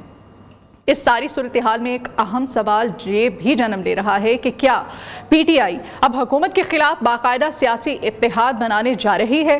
उमर अयूब के मुताबिक PTI ने तहरीक तहफ़्फ़ुज़ आईनी पाकिस्तान के नाम से महमूद खान अचकज़ई की सरबराही में एक तहरीक का आगाज़ किया है, जिसे वो दीगर सियासी जमातों के साथ मिलकर आगे ले जाना चाहते हैं। ये तमाम हालात इस बात की निशानदही कर रहे हैं कि आइंदा आने वाले दिनों में मुल्क की सियासी और सहाफ़ती फ़िज़ा मज़ीद कशीदा हो सकती है और हुकूमत और अपोजिशन के दरमियान कशमकश शिद्दत इख्तियार कर सकती है। सीनियर तज्ज़ियाकार हमारे साथ हैं जी माजिद निज़ामी साहब। माजिद साहब, अपने मॉर्निंग शो में आपको वेलकम करते हैं। माजिद साहब, ये जो पीका एक्ट है, इसकी तरामीम के बाद सहाफ़ती बिरादरी और सोशल मीडिया सारिफीन पर इसके क्या मुमकिन असरात मुरतब होते हुए देख रहे हैं आप, क्या कमेंट करेंगे इस पर? बहुत शुक्रिया। इस कानून के हवाले से जो राय सामने आ रही है और जो इसके अंदर अल्फाज या तारीफें मौजूद हैं, उनको देख के लगता है कि इस हवाले से हुकूमत शफाफियत का सहारा नहीं लेना चाह रही। और जब कानून की तफसीलात में हम जाते हैं, सजाओं का मामला तो बिल्कुल आखिर में आता है, लेकिन जो प्रोसेस तजवीज़ किया गया है या जो डेफिनेशंस वहां पे दी गई हैं, वो बड़ी वसी मतालिब के साथ मौजूद है। उनका कोई भी मतलब निकाला जा सकता है और उस सिचुएशन के अंदर फिर इस तरह की चीजों को डील करना खासा मुश्किल इसलिए भी होता है कि फिर उसमें क्रेडिबिलिटी का और ट्रांसपेरेंसी का मसला सामने आता है। अगर हुकूमत ये चाहती है कि वो फेक न्यूज के खिलाफ, जो कि वाकई एक बहुत बड़ा मसला है, उसके खिलाफ कार्रवाई करे, तो वो अक्रॉस द बोर्ड होनी चाहिए और उसका प्रोसेस वाज़े और शफाफ होना चाहिए। अगर ऐसा नहीं होगा, अगर हुकूमती हलकों से जो फेक न्यूज फैलाई जाती है वो तो गुड फेक न्यूज होगी, और जो अपोजिशन की तरफ से या जो हुकूमती मुखालफीन है उनकी जानिब से जो फेक न्यूज सामने आती है उसे बैड फेक न्यूज का नाम दिया जाएगा। तो फिर मेरा ख्याल है कि ये तकसीम बढ़ेगी, और अगर अक्रॉस द बोर्ड कार्रवाई होती है तो ये बहुत खुशाइंद होना चाहिए। लेकिन जो प्रोसेस तजवीज़ किया गया है, जिस तरह से सजाएं दी गई हैं, जिस तरह से काबिले दस्त दराजी अंदाजी पुलिस जो है इसमें मामला है, तो उसको देख के लगता है कि बहरहाल हुकूमत ने मुखालिफ आवाजों को दबाने के लिए कानून साजी। माजिद साहब, मैं यही आपसे पूछना चाह रही थी कि अगर हुकूमत की खबर दी जाती है तो इसको फेक न्यूज करार नहीं दिया जाएगा, अगर हुकूमत मुखालिफ खबर दी जाती है तो ये फेक न्यूज कंसीडर होगी, ऐसा ही है? जी, अभी तक की जो सिचुएशन है, जो हुकूमत ने PDM 1 में और PDM 2 में जो कार्रवाइयां की हैं, उसको देख के तो यही लग रहा है कि अगर आप उन नंबर्स को चेक करें, जो फैक्ट्स एंड फिगर्स हैं, जो अरेस्ट हुए हैं या जो कंप्लेंट्स उन्होंने दर्ज की हैं, जो नोटिस इशू हुए हैं, अगर उसकी हम लिस्ट देखते हैं तो पता ये चलता है कि उसमें जो अपोजिशन है या जो ऐसी वॉइसेस हैं जो इख्तलाफ करती हैं, उनके ऊपर ज्यादा तवज्जो दी गई है, उनकी एहतसाब की जो शक्ल है उसको वो बनाने की कोशिश की गई है। लेकिन हुकूमती साइड से या ऐसे लोग जो रियासत के मुखालिफ नहीं हैं या उस हवाले से उनके ऊपर बयानियां तरतीब देने का इल्जाम नहीं है, तो वो महफूज नजर आते हैं।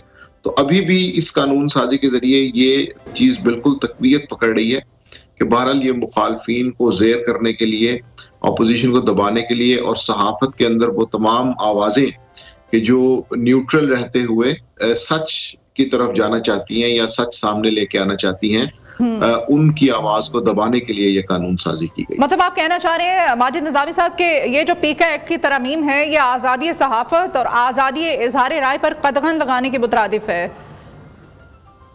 जी बिल्कुल, उसकी वजह यह है कि इस सारे मामले में पूरी दुनिया के अंदर सहाफत के हवाले से, मीडिया के हवाले से और अब ये जो इमर्जिंग सोशल मीडिया उसके हवाले से कवानीन मौजूद हैं जिनसे रहनुमाई ली जा सकती है।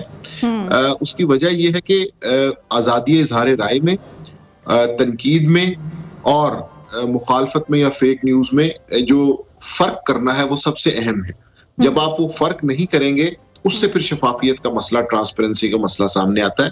अगर तो आप फेक न्यूज के सामने के नाम पर उन तमाम सहाफियों को कटहरे में लाना चाहते हैं जिनसे आप खतरा महसूस करते हैं या जिनकी रिपोर्टिंग से आप परेशान हैं, तो फिर मेरा ख्याल है कि वो उससे हुकूमती इक़दामात पर तनकीद भी होगी और उसके हवाले से बैनुल अक़वामी दबाव भी सामने आएगा। लेकिन माजिद निजामी साहब, दूसरी तरफ हुकूमत जो है अब ये जो तरमीम की गई है इनको मुल्की मुफाद में ज़रूरी इक़दाम भी तो करार दे रही है ना, कह रही है बहुत ज़्यादा ज़रूरी थी। और दूसरी जानिब आप कह रहे हैं आपको लगता है कि इसका आगाज़ जो वो सोशल मीडिया से शुरू हुआ था और इसके निर्गे में अब सारे ही आगे ओवरऑल तमाम मीडिया जो है उस पर कदगन लगाई जा रही है हुकूमत की तरफ से? जी बिल्कुल, ये बड़ी दिलचस्प बात है कि मौजूदा हुकूमत आज से 3-4 साल पहले जब ऑपोजिशन में थी तो इसी तरह की कानून साजियां जो कि अगरचे इससे खासी नर्म थी लेकिन बिल्कुल इससे मिलती जुलती कानून साजियां, जो पीका एक्ट की जो पहली जो मुसव्वदे अगर आप उनको देखें तो उनके अंदर भी बहुत ज्यादा खराबियां हैं। उस वक्त तो मरियम नवाज शरीफ साहिबा भी ये कहती थी कि जिनको इक़्तिदार बख्शीश में मिला हो वो इस तरह की कानून साजी करते हैं। ऐसी कानून साजियां सहाफियों को दबाने के लिए की जाती हैं। ऐसी कानून साजियां उस वक्त की जाती हैं जब हुकूमत के पास परफॉर्मेंस के लिए कुछ ना हो।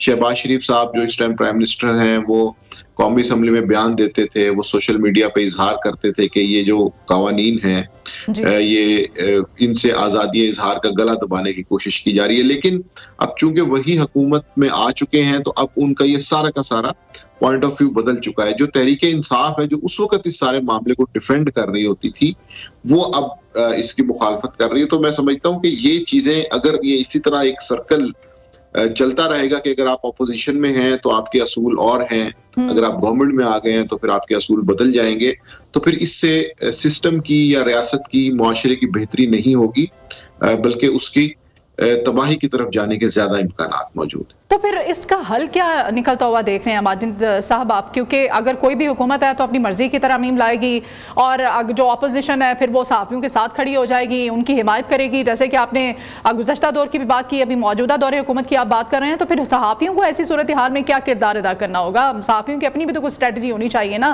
कि भाई नहीं, ये हक जो है ये हमारा हमसे ना छीना जाए, ये अमेंडमेंट्स जो है, ये तरमीम जो है ये हम कर सकते हैं, ये आपको कोई राइट नहीं है। इसके लिए कोई कानून होना चाहिए, कोई तरीका होना चाहिए कि भाई कोई हुकूमत आती है तो अपनी मर्जी की तरमीम कर लेती है, ऑपोजिशन फिर वक्ती तौर पे सहाफ़ियों के साथ खड़ी हो जाती है। जी बिल्कुल, इसके दो सरेदस्त तरीके सामने आ रहे हैं। एक तो ये है कि अदालत के जरिए इंसाफ हासिल करने की कोशिश की जाए और उसके अंदर वकला के जरिए इस चीज को इस्टेब्लिश किया जाए कि कौन कौन से ऐसे नुकात हैं जो आइन की जो निकात हैं उनसे मुतसादिम है। और दूसरा ये है कि इस सारी चीज में शफाफियत को मुमकिन बनाने के लिए, यकीनी बनाने के लिए सहाफ़ी तंजीमों को इस चीज के ऊपर दबाव बढ़ाना चाहिए कि जो भी बॉडीज हो उसके अंदर वो तमाम लोग मौजूद हो कि जिन्हें इस फील्ड का, इस चीज का इल्म है, जो इसकी डिटेल्स को जानते हैं। अगर कोई ऐसा ट्रिब्यूनल बनेगा कि जिसके अंदर ऐसे लोग मौजूद नहीं होंगे जो इन चीजों से नो हाउ नहीं रखते, तो फिर वहां पर एहतसाब की बजाय इंतकाम का जो तासुर है वो बढ़ने का बिल्कुल खदशा मौजूद होता है। और हमने ये देखा है कि पिछले 5-7 साल में जितनी भी कार्रवाइयां हुई हैं, जब आप उनका नंबर उठा के देखते हैं या वो नाम उठा के देखते हैं तो उसमें मेजॉरिटी उन्हीं लोगों की होती है कि जो हुकूमत के सफों में मौजूद नहीं होते बल्कि ऑपोजिशन में होते हैं। तो इस तासुर से निकलना पड़ेगा। जब तक नहीं निकलेंगे तो फिर इस तरह की तमाम कवानीन जो हैं उनके ऊपर एक क्वेश्चन मार्क आएगा, उनकी क्रेडिबिलिटी के ऊपर सवालिया निशान बिल्कुल पैदा होगा। ठीक है। अच्छा, मुल्कगिर सहाफ़ती एहतजाज और जो PFUJ के यौम सियाह के ऐलान को हुकूमत किस तरह से इस वक्त देख रही है? क्या रिएक्शन क्या सामने आ सकता है? आप समझते हैं कि हुकूमत इस दबाव के नतीजे में कोई ये जो अमेंडमेंट्स की गई हैं, ये जो बिल पास किया गया है, इस पर कोई नजरसानी भी कर सकती है, प्रेशर में आ सकती है? अभी तक की सिचुएशन में तो खासा मुश्किल लग रहा है। उसकी वजह ये कि जो मुज़ाकरात हुए थे उसमें ये बात की गई थी कि आप अपनी जो तरामीम है वो सजेस्ट करें ताकि कानून को बेहतर बनाया जा सके, लेकिन चूंकि ऐसा नहीं हो सका तो फिलहाल हुकूमत की जानिब से कोई ऐसी स्ट्रेटेजी या मूव नजर नहीं आती। कानून बन चुका है ना, अब तो सदर मुमलिकत ने भी दस्तखत कर दिए। सदर मुमलिकत ने 1 दिन का वक्त लिया था, उन्होंने थोड़ी देर के लिए कहा था कि नहीं इस पर मुशावरत करते हैं, देखते हैं, फिर उसके बाद वो उन्होंने दस्तखत रोक दिए थे, फिर उन्होंने अगले ही दिन उस पर फौरी दस्तखत भी कर दिए। जी बिल्कुल, पीपल्स पार्टी के लिए मेरा ख्याल है कि बहुत टफ सिचुएशन थी कि जिसके अंदर वो सहाफी बरादरी के हवाले से भी कुछ बयानात देने की कोशिश कर रहे थे, लेकिन प्रैक्टिकली उन्होंने रियासत का ही साथ दिया। और अब तो ये चूंकि कानून बन चुका है तो अब इसके अंदर कोई नई अमेंडमेंट्स आएंगे तो वो एक और प्रोसेस होगा। तो इसलिए फिलहाल हुकूमत की स्ट्रेटजी को देखते हुए नहीं लगता कि वो इस हवाले से कोई अपनी हिकमत अमली में रद्दोबदल करने के लिए तैयार है। अच्छा माजिद साहब, एक बात ये चीज़ सामने नहीं मतलब समझ में नहीं आती है, सदर मुमलिकत ने इस पे दस्तखत किए हैं और बिलावल जो है वो इसकी मजम्मत कर रहे हैं, वो कह रहे हैं नहीं, वो कहीं ना कहीं अपनी किसी ना किसी बात में इस चीज़ का इजहार कर देते हैं। पार्टी के अंदर ये दो मुतजाद जो आ रहा है, ये कॉमन मैन का सवाल है। मुझसे कोई पूछ रहा था कि ये क्या हो रहा है कि अगर वालिद ने दस्तखत कर दिए और बेटा जो है इसकी मजम्मत कर रहा है, ये सियासत है, सियासत का हिस्सा है, सहाफ़ियों को सियासत की नज़र किया जा रहा है। जी, इस वक्त पीपल्स पार्टी का इशू ये है कि वो अपने आप को एज ए पोटेंशियल पार्टी देखते हैं कि जो इक्तदार में लीड करने की सलाहियत रखती है, और इसीलिए वो कहीं ना कहीं अपने आप को मुस्लिम लीग नून से, वज़ीर-ए-आज़म शहबाज शरीफ से फासले पे रखते हैं, लेकिन वो इतना ज्यादा फासला इख्तियार नहीं करते कि जिससे हुकूमत गिर जाए या हुकूमत के मामला चलने में नाकामी हो। बजट में उन्होंने वोट दिया, आपको याद होगा 26वीं आईनी तरमीम का जब मसला मोहसिन नकवी और आजम नजीर तारड़ से हल नहीं हुआ तो फिर बिलावल भुट्टो सामने आए।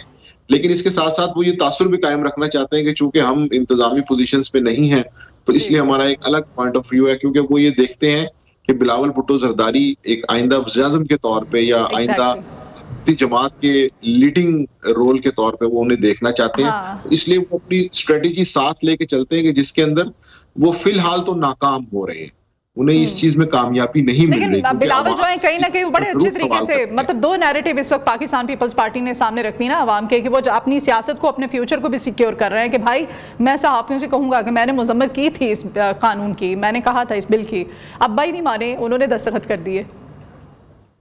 जी, ये इस वक्त तो पीपल्स पार्टी में ये गुड कॉप और बैड कॉप, आपको याद होगा जिस तरह वज़ीर-ए-आज़म शहबाज शरीफ और उनके भाई नवाज शरीफ के अंदर ये होता था कि एक एंटी एस्टेब्लिशमेंट बयान देता था और एक फिर जो है वो एस्टेब्लिशमेंट की खिदमात के ऊपर एक पूरी तकरीर करता था।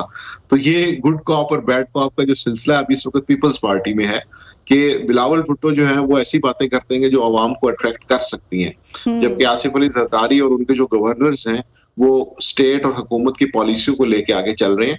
लेकिन मेरा ख्याल है कि इस वक्त आवाम खासे बाखबर हैं और वो इस चीज को बड़ा नोटिस कर रहे हैं और वो ये देखने की कोशिश भी कर रहे हैं कि क्या पीपल्स पार्टी इस चीज से हमें इम्प्रेस कर पाएगी या नहीं, और इस चीज में अभी तक कामयाब नहीं हुए। वो हुकूमत पर तनकीद तो करते हैं लेकिन फिर आखिर में जाके हुकूमत के साथ ही खड़े हो जाते हैं। तो मैं समझता हूँ कि पीपल्स पार्टी को इस हवाले से अगर वाज़ेह मौक़िफ़ इख्तियार करना है कि जिसमें वो अवामी फलाह बहबूद या माशरे के जो लोग हैं उनकी तरफ जाएं, तो फिर उन्हें अपनी पॉलिसी चेंज करनी पड़ेगी, और आज जो सहाफ़ती बिरादरी है पूरे मुल्क में यौम सियाह भी मना रही है माजिद निज़ामी साहब, लेकिन ये सहाफ़ती बिरादरी जो है दूसरी तरफ भी हमें इस पहलू को देखना चाहिए। जो यूट्यूबर्स थे, जो प्रोपेगेंडा करते थे, जो फेक न्यूज़ देते थे, जो वावेला करते थे, वो तो लाखों करोड़ों डॉलर्स कमा के फिर बैरून मुल्क भी मुंतकिल हो गए हैं, पाकिस्तान छोड़ के चले गए हैं। उन्हीं की वजह से अब पूरा मीडिया जो है इस निर्णय में आ गया है। तब सहाफ़ती बिरादरी जो है उनको एहतजाज क्यों नहीं याद आया हमारे सीनियर्स को, तब उन्होंने कोई बाहर क्यों नहीं निकले, मुजाहिरे क्यों नहीं किए, जब हुकूमत मुखालिफ, मुल्क मुखालिफ खबरें दी जा रही थी, इदारों के खिलाफ, रियासत के खिलाफ खबरें दी जा रही थी। जी बिल्कुल, मुझे आपकी बात से 100% इत्तफाक है और उसकी वजह यह है कि जैसा कि मैंने आपसे पहले कहा कि जब तक एहतसाब में ट्रांसपेरेंसी नहीं होगी उस वक्त तक ये सारा मामला चलता रहेगा। और ट्रांसपेरेंसी उसी वक्त हो सकती है कि जब आप ऐसे तमाम सोशल मीडिया इन्फ्लुएंसर्स जिनसे आपको शिकायत है या जिनके हवाले से आप ये कहते हैं कि वो फेक न्यूज फैलाते हैं, खा वो हुकूमती साइड के हों खा वो अपोजिशन साइड के हों, अगर उनके खिलाफ बिला तफरीक कार्रवाई होगी तो उससे अवाम में एतमाद पैदा होगा कि हाँ, इस हवाले से हुकूमत का एक वाज़ेह मौक़िफ़ मौजूद है। लेकिन जब हम गिरफ्तारियों की या नोटिस की लिस्ट उठा के देखते हैं तो उसमें वो तमाम चीजें जो हुकूमती तरफ से या हुकूमत के लिए नरम गोशा रखने वालों की तरफ से की जाती हैं, उन पे तो सरफे नजर किया जाता है, लेकिन जो अपोजिशन की जानिब से हो रही होती है उन पे पकड़ की जाती है। तो फिर उससे ट्रांसपेरेंसी का एक सवाल बिल्कुल पैदा होता है और उससे एहतसाब की बजाय इंतकाम की जो है वो बू आना शुरू हो जाती है। तो जब तक ये तासुर तब्दील नहीं होगा, मामला जूं का तू रहेगा। और पूरी दुनिया के अंदर इस वक्त फैक्ट चेक डेस्क जो है वो काम कर रहे हैं। ये एक बहुत बड़ा मसला है कि फेक न्यूज के हवाले से फसादात होते हैं, अफवाहें फैलती हैं। वो जो पहले गलियों बाजारों का मामला था, अब वो सोशल मीडिया के जरिए दुनिया में फैल चुका है। तो उसके सद्देबाब के लिए बिल्कुल अथॉरिटीज बननी चाहिए, कोई रोकथाम तो होनी चाहिए ना। माजिद निजामी साहब, आज जिसके हाथ में मोबाइल है वो एनालिस्ट बना हुआ है, वो अपनी एक वीडियो रिकॉर्ड करता है और वो यूट्यूब पे डाल देता है, वो टिकटॉक पे डाल देता है, वो फेसबुक पे डाल देता है और लाखों डॉलर कमा रहे हैं, कोई पूछने वाला नहीं है। इनको भी तो इस निर्णय में आप बिल्कुल कह रहे हैं, इस पर शफाफियत को मद्देनजर रखना चाहिए। मुल्क की सियासी सूरत हाल की भी बात कर लेते हैं। पाकिस्तान तहरीक इंसाफ 8 फरवरी के जलसे में आप समझते हैं हुकूमत के खिलाफ कोई बड़ा एहतजाज रिकॉर्ड कर पाएगी? थोड़ा टफ टाइम देने जा रही, कुछ तब्दील सियासी मंजरनामे में तब्दीली आपको नजर आ रही? जी, अभी तक की सूरत हाल को सामने रखें तो पता चलता है कि तहरीक इंसाफ ने मुज़ाकरात से अलहदा होकर ये स्ट्रेटेजी इसलिए अपनाई है कि 8 फरवरी को चूंकि इलेक्शन को 1 साल होने वाला है, तो बतौर अपोजिशन जमात उन्हें ये सूट नहीं करता था कि वो 8 फरवरी के आसपास हुकूमत के साथ मुज़ाकरात की टेबल पे बैठे हों। तो उन्होंने अपने कारकुनों को, अपने वोटर्स को चार्ज करने के लिए, एक होप देने के लिए ये सारी एहतजाजी और मुज़ाहमती सियासत का रास्ता अपनाया है। और इसी वजह से 8 फरवरी के आगे पीछे 2-4 जो हफ्ते हैं उसमें ये मुज़ाहमती सियासत की एक्टिविटी बढ़ेगी, ताकि वो उस पूरी एक्टिविटी को अवाम के सामने ला सकें कि 8 फरवरी को उनके साथ क्या क्या धांधली हुई। इसके बाद मुझे लगता है कि वो शायद मुज़ाकरात की तरफ दोबारा वापस आए, लेकिन फरवरी के महीने में उन्हें ये सूट नहीं करता कि एक जानिब तो वो पूरा साल इस चीज के ऊपर कैंपेन करते रहे कि वो धांधेज़दा इलेक्शन थे, और अगर उसी महीने के अंदर वो हुकूमत के साथ मुज़ाकरात की टेबल पे हो तो उनके कारकुनों के लिए भी ये मायूसी होगी। जहां तक मामला है हुकूमत की जानिब से एहतजाज में रुकावटों के बावजूद अवाम की शमूलियत का, तो इस्लामाबाद मीनार पाकिस्तान जलसे की इजाजत मिल जाएगी माजिद निजामी साहब?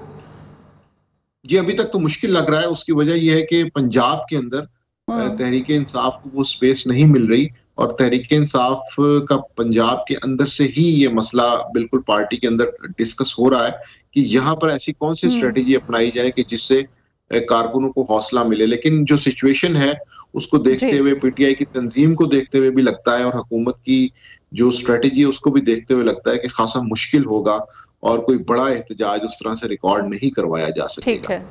ठीक है जी। माजिद निजामी साहब सीनियर एनालिस्ट हमारे साथ थे। मुल्क की मौजूदा तमाम तर सूरत हाल पे आप अपना पॉइंट ऑफ व्यू दे रहे थे, बहुत शुक्रिया आपके वक्त। अभी एक ब्रेक लेते हैं, दोबारा हाजिर होंगे, आप हमारे साथ ही रहिए।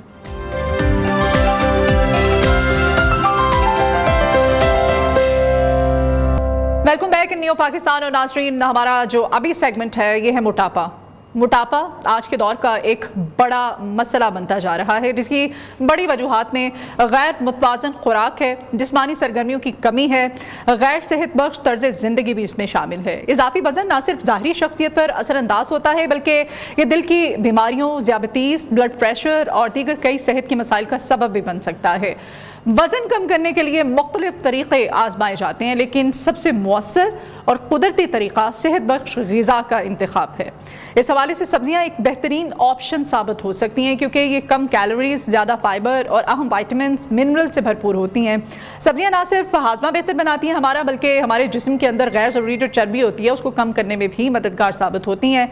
लेकिन यहाँ पर सवाल ये पैदा होता है कि कौन सी सब्जियाँ वज़न कम करने में सबसे ज़्यादा मददगार साबित होती हैं। अब सब्जियों में तो आलू भी है, गोभी भी है, और भी बहुत सारी ऐसी सब्जियाँ हैं। इन्हें और फिर जो सब्जियाँ हैं इन्हें हम किस तरह और किस मकदार में अपनी खुराक का हिस्सा बनाकर मोटापे से छुटकारा हासिल कर सकते हैं? क्या सब्जियां खाने के साथ वर्जिश भी ज़रूरी है? और क्या सब्जियों पर मुश्तमिल ग़िज़ा को अपनाने से जिस्म को मुकम्मल ग़िज़ाइयत हासिल हो सकती है? इन्हीं तमाम सवालात के जवाबात जानने के लिए आज हमारे साथ स्टूडियोज़ में मौजूद हैं माहिर ग़िज़ाइयत डॉक्टर अनीका ज़ाहिद। तो आप भी कॉपी और पेन पकड़ लीजिए, क्योंकि ये होता है ख़वातीन जो घरों में बैठी होती हैं, जब भी इस तरह का कोई टॉपिक आता है टीवी में तो फ़ौरन से ही वो जो टिप्स हैं वो नोट करना शुरू कर दी जाती हैं, उस पर अमल करें या ना करें एक और ऑप्शन है। डॉक्टर रेनिका, आप इत्तेफाक करती होंगी मेरी बात से। वेलकम करते हैं अपने मॉर्निंग शो में आपको। डॉक्टर, सबसे पहले तो हमें ये बताइए, सब्जियों के जैसे हम जिक्र कर रहे हैं और आजकल तो सब्जियां इतनी सीजनल, इतनी मजे की अच्छी और सस्ती भी बहुत ज़्यादा हुई है। तो कौन कौन सी सब्जियां जी हम खा सकते हैं और अपना जो वजन है वो कम कर सकते हैं? जी, जैसा कि आपने ऑलरेडी बताया, जो वेजिटेबल है ये वेट लॉस के लिए एक बड़ी बेनिफिशियल चीज़ है, क्योंकि ये लो इन कैलोरीज है, हाई इन फाइबर है, और जो इसमें न्यूट्रिएंट्स है ना उनकी इतनी यूनिक कॉम्पोजिशन है कि वो हमारे वेट लॉस के साथ साथ हमारी ओवरऑल जो हेल्थ है उसमें भी बड़ा क्रूशियल रोल प्ले करती हैं। इसके अलावा ये रिच इन एंटीऑक्सीडेंट है। ज़्यादातर जो वेजिटेबल्स हैं वो हमारे वेट लॉस में इस्तेमाल हो सकते हैं, एक्सेप्ट फ्यू, जैसा कि आपने जिक्र किया पोटैटोज़, स्वीट पोटैटोज़, इस किस्म की जो वेजिटेबल्स हैं।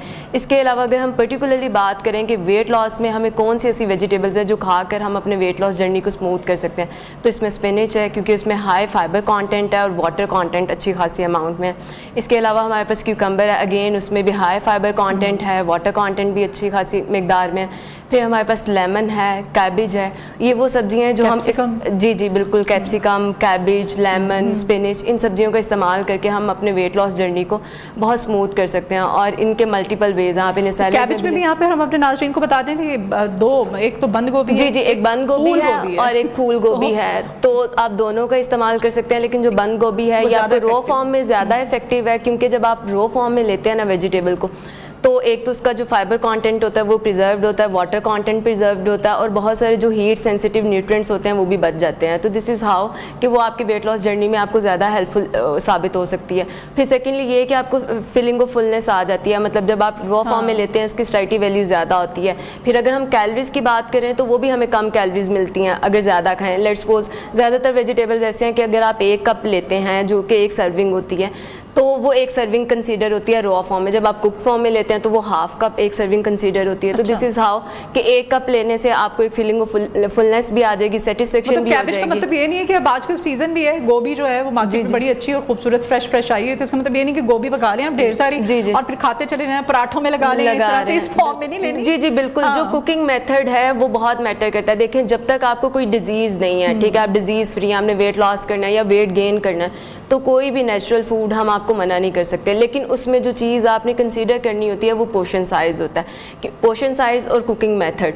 हमारे जो कुकिंग मेथड है वो इतने अनहेल्दी है, जो हमारा फूड है वो अनहेल्दी नहीं होता, लेकिन जिस फॉर्म में हम उसको कंज्यूम कर रहे होते हैं वो एक अनहेल्दी फॉर्म होती है। अब जैसे हम वेजिटेबल्स ले लें, उसको हम क्या कर रहे होते हैं, एक्स्ट्रा कुकड कर रहे होते हैं, जिससे हम उसके जो न्यूट्रिएंट्स हैं उनको बिल्कुल डेड कर देते हैं। बहुत सारे हीट सेंसिटिव न्यूट्रिएंट्स होते हैं, वाइटामिन होते हैं, तो हम उन्हें बिल्कुल ख़त्म कर देते हैं। फिर इसके अलावा हम क्या करते हैं, ऑयल बहुत ज़्यादा ऐड कर रहे होते हैं, स्पाइसेस ऐड कर रहे होते हैं। ऑयल ऐड किया उससे हमारी कैलोरीज ज़्यादा हुई, स्पाइसेस अनहेल्दी ऐड किए उससे हमारी गट हेल्थ डिस्टर्ब हुई। जब गट हेल्थ डिस्टर्ब हुई, no proper digestion, bloating, flatulence, तो ऐसे इश्यूज़ के साथ आपका जो अगर आपकी गट हेल्थ ही नहीं स्टेबल, तो आपका जो वेट लॉस जर्नी है वो कैसे चलेगा।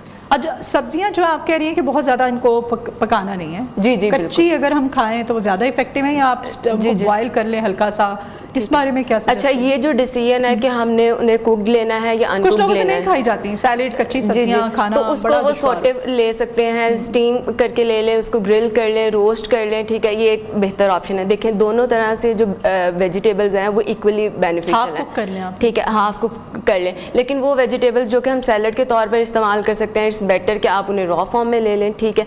और जाहिर सी बात है, अगर आप वेजिटेबल डाइट में तो सारा दिन आप रॉ वेजिटेबल्स तो कंज्यूम नहीं कर सकते, तो यू वांट कि कोई कुकिंग मेथड ऐसा भी हो जिससे हमारा जो कैलोरीज हैं वो बहुत ज़्यादा ना बढ़े, तो फिर उसमें आप उसको ग्रिल कर सकते हैं, रोस्ट कर सकते हैं और या सूटे कर सकते हैं। अच्छा, सब्जियां जो हैं, क्या इनका हम कसरत से अगर इस्तेमाल करते हैं बहुत ज़्यादा खाने से, तो क्या किसी भी किस्म की हमारी बॉडी के अंदर कोई ग़िज़ाई किल्लत पैदा होने का ख़तरा होता है? जी बिल्कुल, देखें, अगर हम वेजिटेबल डाइट को लंबे अरसे के लिए फॉलो करते हैं तो वेजिटेबल्स नो डाउट बहुत अच्छी हैं, एंटीऑक्सीडेंट मिल रहे हैं, न्यूट्रिएंट्स में रिच हैं, लेकिन यहाँ पर कुछ ऐसे न्यूट्रिएंट्स हैं जो इनमें नहीं है। जैसा कि अगर हम बात करें, प्रोटीन नहीं है, विटामिन डी नहीं है, ठीक है, B12 नहीं है। तो अगर हम लॉन्ग टर्म के लिए वेजिटेबल डाइट पर ही रहते हैं, सिर्फ वेजिटेबल डाइट पर रहते हैं, तो उस सूरत में आपको मसल क्रैम्प्स, फटीग और इस तरह के इश्यूज हो सकते हैं, और आपकी नेल्स और स्किन हेल्थ कॉम्प्रोमाइज हो सकती है। आपके बिल्कुल ऐसे और आपके बाल जो है ना वो डैमेज, क्योंकि आपको प्रोटीन चाहिए ना अपने हेयर हेल्थ के लिए, तो आप जो वेजिटेबल्स हैं उसमें प्रोटीन नहीं है, तो फिर इसमें मतलब क्या क्या सेंट्रल वे है कि हम वेजिटेबल्स भी लें, वेट लॉस भी करें और हमारी हेल्थ भी ना कॉम्प्रोमाइज हो, वो ये है कि हम बैलेंस्ड डाइट लें।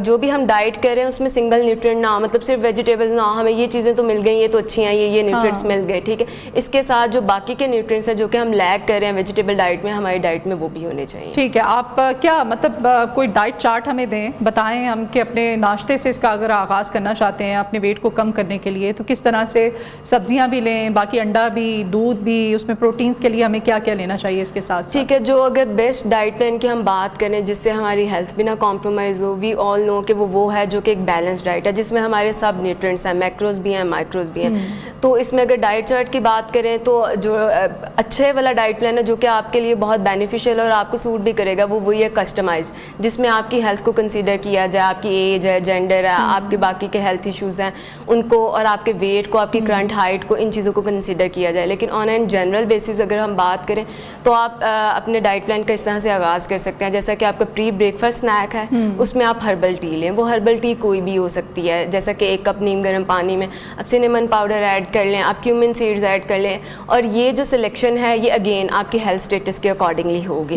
ठीक है, आजकल तो सर्दी है ना तो हम यूज़ कर सकते हैं, गर्मियों में भी यही सजेस्ट करेंगे आप हमें कि हम? जी जी, गर्मियों में भी अगेन थोड़ी सी इसमें वेरिएशन आ जाती है, जैसा कि अगर आपका जो प्री ब्रेकफास्ट स्नैक है उसमें आप नीम गर्म पानी के साथ आप चिया सीड्स का इस्तेमाल कर सकते हैं। ठीक है, इसके अलावा आप मुख्तलिफ सीड्स हैं जैसे कि फेनिग्रेक सीड्स हैं, सेसमे सीड्स हैं, आप इन सीड्स का इस्तेमाल कर सकते हैं। अच्छा। फिर इसके बाद हाफ एन आवर का आपने गैप देना है, फिर आपका ब्रेकफास्ट है।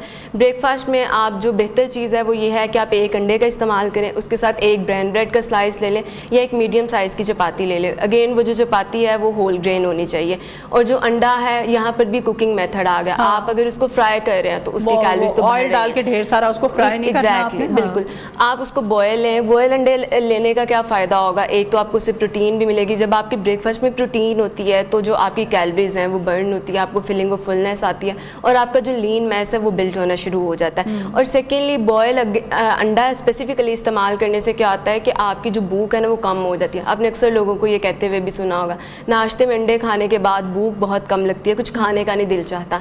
तो जब आप जर्दी समेत लेना चाहिए या जर्दी के बगैर? अच्छा, इसमें यह अगर तो आपको कोई हेल्थ कंडीशन नहीं है, मतलब कोई कार्डियक इशू नहीं है। सिर्फ एग वाइट लेते हैं ना, मैंने अक्सर लोगों को सुना है, खासतौर पे ये शोबिस की जो खवातीन होती हैं तो उनको जब सुना कहते हैं एग वाइट लिया था।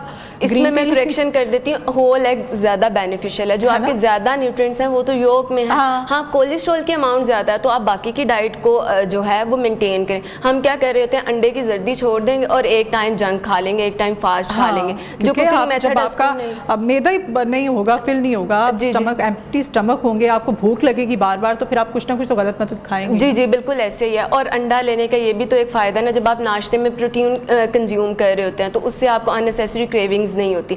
डेफिनेटली जब आपको अननेसेसरी क्रेविंग्स होती है फिर आपके सामने हेल्दी ऑप्शन आ रही है, अनहेल्दी ऑप्शन आ रही है, आप उसको कंसीडर कर लेते हैं। तो सब्जियां खाने का बेहतरीन जो वक्त होता है वो कौन सा वक्त है? हमें दोपहर में खानी चाहिए, हमें शाम के टाइम खानी चाहिए, या आप किसी भी वक्त ले सकते हैं? अच्छा, वेजिटेबल्स आप किसी भी टाइम ले सकते हैं एक्सेप्ट नाइट। और नाइट में भी आपने क्या चीज़ कंसीडर करनी है, एज पर टॉलरेंस। 90% ऐसे केसेस हैं, मतलब ऐसे लोग हैं जिनको सूट कर जाती हैं रात को भी, ठीक है, लेकिन 10% ऐसे केसेस हैं जिनको रात को वेजिटेबल सूट नहीं करती। एब्डोमिनल डिस्कम्फर्ट होता है, ब्लॉटिंग होती है, फ्लैचुलेंस होता है। तो अगर आपको ऐसी कंप्लेन आ रही है, ये मैं अगेन कह रही हूँ एज पर टॉलरेंस, मतलब अगर आपको टॉलरेट नहीं आप कर पा रहे उस चीज़ को तो फिर अदरवाइज जो गाइडलाइंस हैं वो आपको मना नहीं करती कि आप इस पर्टिकुलर टाइम पे ही लें, ठीक है। फिर आप उसको इस तरह से कर सकते हैं कि अगर आप रात को भी लेना चाह रहे हैं, सैलड लेना चाह रहे हैं, उसमें आप लेमन ऐड कर लें। उसके बाद भी अगर आपको एप्पल साइडर विनेगर भी हम यूज कर सकते हैं। जी बिल्कुल, नेक्स्ट में ये कहने वाली थी, लेमन की जगह पे वो बेस्ट ऑप्शन है हमारे लिए। आप एप्पल साइडर विनेगर ऐड कर सकते हैं, आप विनेगर को ऐड कर सकते हैं, ठीक है। इसके अलावा अगर आपको फिर भी ना सूट करे, आप सोटे कर सकते हैं, अगर फिर भी ना सूट करें तो बेहतर थिंग इज कि आप उसको अवॉइड करें रात के टाइम। बाकी जिस भी टाइम आप मॉर्निंग में खा रहे हैं, मिड डे स्नैक में खा रहे हैं, अपने मेन मील में ले रहे हैं, किसी भी टाइम पर ले रहे हैं, तो it's good to go.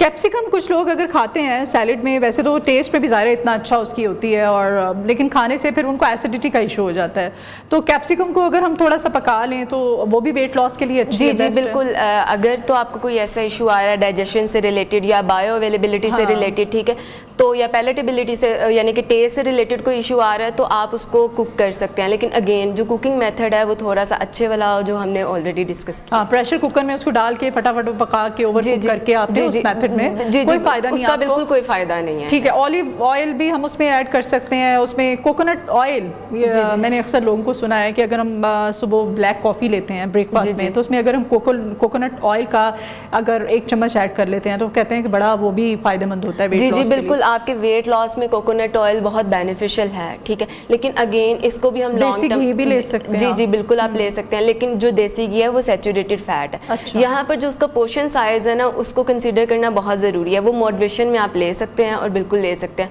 Again portion size आपने कंट्रोल करना है। बुलेट कॉफ़ी कहते हैं ना उसको, सॉरी कोकोनट ऑयल। जी बिल्कुल। और अगर आप उसको ले रहे हैं, देसी घी को ले रहे हैं, तो उसमें आपने, क्योंकि जो सैचुरेटेड फैट है वो हमें बहुत ज़्यादा रिकमेंडेड नहीं होता, हमारी जो टोटल फैट इनटेक है उसमें से सिर्फ 30% रिकमेंडेड होता है, तो आपने इसका पोर्शन साइज कंट्रोल करना। मतलब आप कॉफ़ी के अंदर ग्रीन टी में नहीं ऐड कर सकते ऑयल? जी ग्रीन टी में नहीं ऐड कर सकते आप, कॉफ़ी में, और आप इसको डायरेक्ट कंज्यूम कर सकते हैं, ये सबसे बेहतर है। वैसे भी पी सकते हैं बिल्कुल, और ये ज़्यादा बेनिफिशियल है। इवन आप इसको अप्लाई भी कर सकते हैं सुपरफिशियली। अप्लाई तो ठीक है, हम बालों में भी लगाते हैं, बॉडी पे भी, वो तो बचपन से ज़ाहिर हमारी अम्मियाँ भी लगाती हैं, लेकिन नहीं, अगर हम उसको 1 चम्मच कोकोनट ऑयल का प्योर, बिल्कुल जैसे मैं खुद अब निकलवाती हूँ, तो वो ले लिया 1 टीस्पून आपने सुबह निहार मुंह, तो उसका कोई साइड इफेक्ट नहीं, वो आप डायरेक्ट भी ले सकते हैं और ये ज़्यादा बेनिफिशियल है, क्योंकि जब हम किसी कुकिंग मेथड की तरफ जाते हैं ना, ये किसी चीज़ को थोड़ा सा मॉडिफाई करके बताते हैं, तो उसमें इतनी वेरिएशन आ जाती है। मतलब हम इस तरह से पेशेंट को बता रहे हैं आपने ये चीज़ इस तरह से खानी है, फिर हर बंदे का कुकिंग स्टाइल, हर बंदे का सर्विंग स्टाइल अपना है, कोई ले रहा है वो उसको स्ट्रेट स्पून ले रहा है, कोई हीप में ले रहा है, तो इस तरह से जो कैलोरीज का डिफरेंस है ना, वो बहुत ज़्यादा आ जाता है। पानी का इंटेक कितना रखना चाहिए? पानी का इंटेक, ये बहुत इंपॉर्टेंट क्वेश्चन है। जो पानी का इंटेक है वो आप सर्दियों में बहुत कम हो जाता है। जी तो इसके लिए ये है कि आप रिमाइंडर लगाएं, अपने साथ वाटर बॉटल कैरी करें, ठीक है, खुद को अप्रिशिएट करें कि आज मेरे इतने ग्लास हो गए हैं, चार्ट बनाएं, कोई रिकॉर्ड मेंटेन करें।